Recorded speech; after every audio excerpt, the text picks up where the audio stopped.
கருவறையில் காயம்பட்ட விதிவலிகள் அதன் விடை தேடி தினமும் அலைந்தோடுவாய்.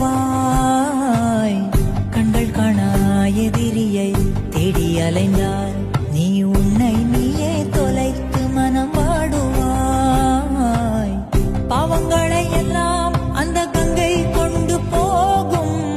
குற்ற உணர்வாலே மனம் இன்னும் கொஞ்சம் வேகும். இன்று உன்னை அணிகின்ற புத்தம் புது மாலை ஒரு நாளைக்குள் வாடிவிடும். நடப்பதை யார் அறிவார்?